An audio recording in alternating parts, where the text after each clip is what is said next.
Hello భయ్య, welcome to our channel. ఈరోజు వీడియోలో ఇలా ఉన్న పాత టీవీని ఎలా అయితే కొత్త దానిలో అయితే రీస్టోరేషన్ చేసి చూపిస్తాను. వీడియో చివరి వరకు చూడండి.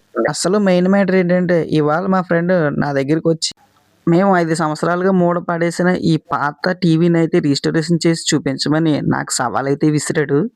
ఎలాంటి దాన్నన్నా మనం రీస్టోరేషన్ చేయగలమన్న ధైర్యంతో సరే నేను రీస్టోరేషన్ అయితే చేస్తాను అని చెప్పాను.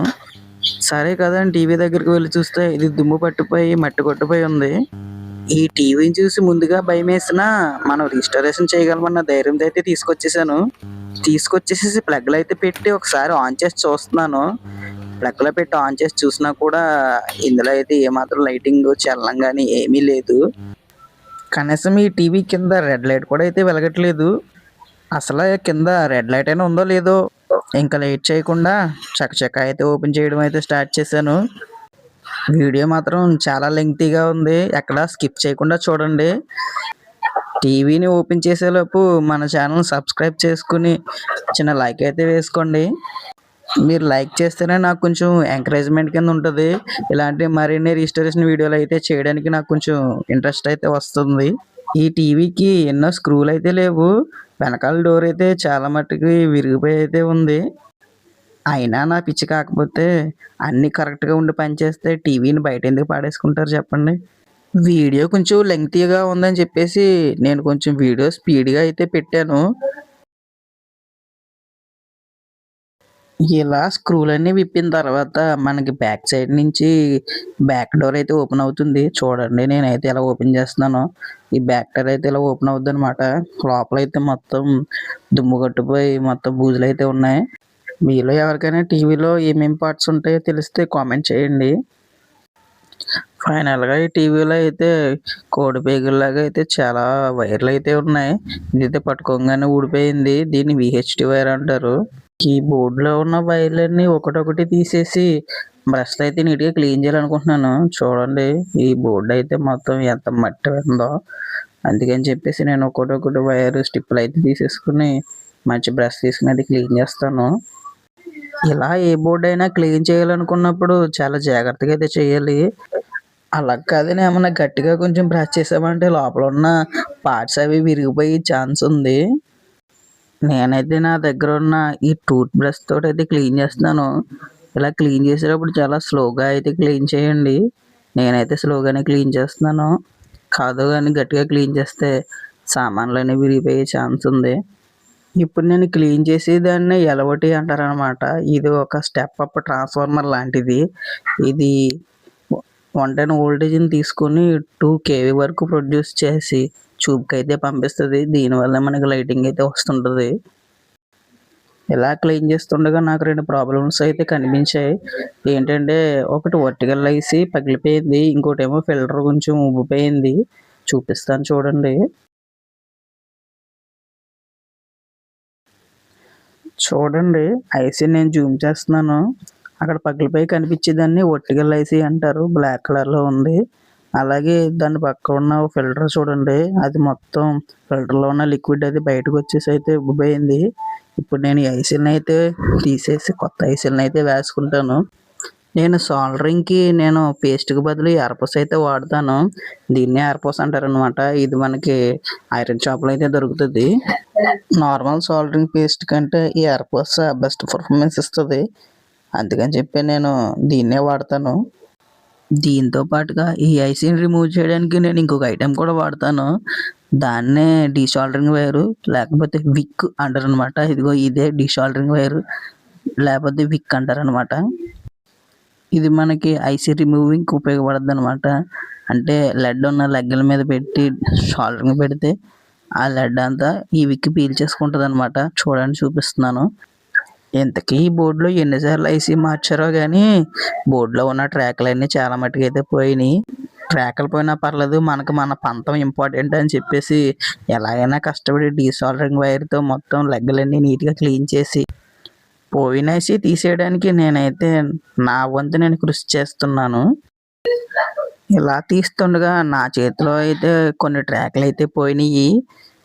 ఇలా ట్రాక్లు పోవడం మా ఫ్రెండ్ గారు చూసుంటే, నీకు నిజంగా రిపేర్ చేయడం వచ్చా లేకపోతే సొల్లు కొడుతున్నావా అని అయితే అడుగుతాడు. ఫైనల్‌గా అయితే మనం డీషోల్డరింగ్ విక్‌తో ఐసీని అయితే డీషోల్డరింగ్ చేసేసాము. ఇప్పుడు మిగిలిందల్లా వెనకాల ఉన్న నట్ అండ్ బోల్ట్‌ని స్క్రూ డ్రైవర్‌తో ఓపెన్ చేయడమే. అది మాత్రం కొంచెం చిన్న కష్టమైన పనే. ఎందుకంటే ఈ ఇరుకు సందులో స్క్రూ డ్రైవర్ వెళ్ళాలంటే చాలా ఇబ్బంది. నేనైతే ఏదోలా తిప్పబడి స్క్రూ డ్రైవర్‌తో అయితే నట్ అండ్ బోల్ట్‌ని ఇబ్బంది పడైనా సరే తీసేసాను. నేను ఎలా అయితే స్క్రూ డ్రైవర్‌తో నట్ అండ్ బోల్ట్‌ని ఓపెన్ చేశానో చూపిస్తాను చూడండి.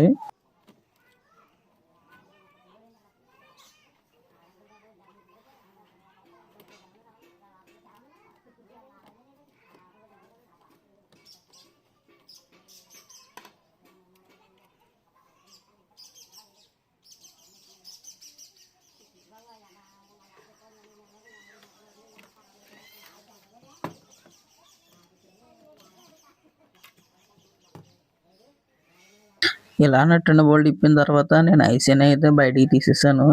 చూడండి నేను ఐసీని చూపిస్తాను. ఐసీ చూసారా ఎంత గట్టిగా అయితే పగిలిపోయిందో. ఎంత హెవీ వోల్ట్ వస్తే ఈ ఐసీ పగిలిపోయి ఉండదో. ఈ ఐసీ నెంబర్ వచ్చేసి 78040. సేమ్ నేను యాస్టిజ్ నెంబర్ది వేరే పాత ఐసీ అయితే తీసుకుని నేను ఈ కిట్లో అయితే వేసేస్తాను. నాకు సరిగ్గా వీడియో తీసేవారు లేక ఈ ఐసీ మీద ఉన్న నెంబర్ మీకు చూపించడానికి చాలా ఇబ్బంది పడాల్సి వస్తుంది. ఎలాగైతే చాలా కష్టపడి నెంబర్ చూపిస్తున్నాను చూడండి. 78040 అనమాట దీని నెంబరు. ఇది నేను వేరే బోర్డు నుంచి తీసిన ఐసీ అనమాట. ఇది నేను బోర్డులో వేసేసి నీట్‌గా నట్ అండ్ బోల్ట్ బిగించేసుకొని సోల్డరింగ్ అయితే చేసి మీకు చూపిస్తాను చూడండి.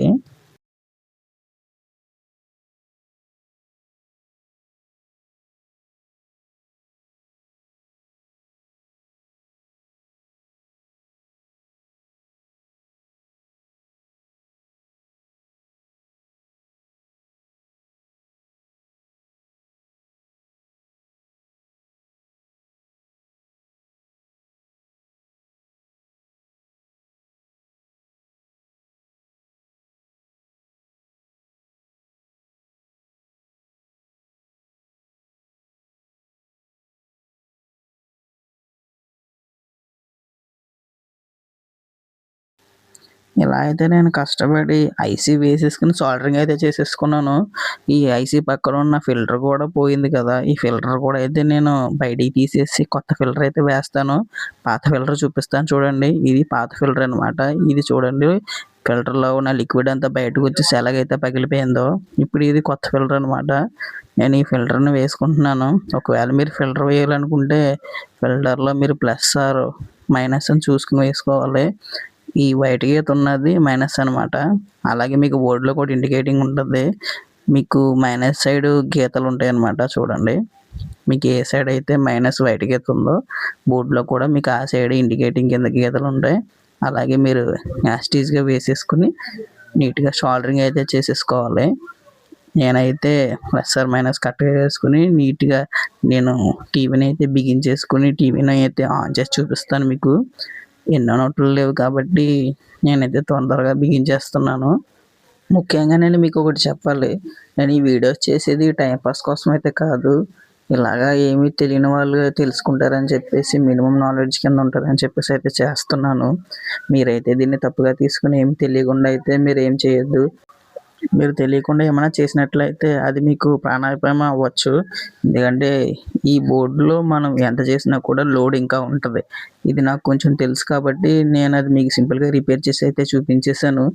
కాబట్టి మీరైతే జాగ్రత్తగా ఉండండి. అలాగే నేను మీకు ఇది ఈ టీవీ ప్లగ్‌లో పెట్టి స్విచ్ ఆన్ చేసి నేను మీకైతే చూపిస్తున్నాను చూడండి. టీవీ అవుట్‌పుట్ అయితే ఇలా ఉంది. వీడియో నచ్చితే లైక్ చేయండి.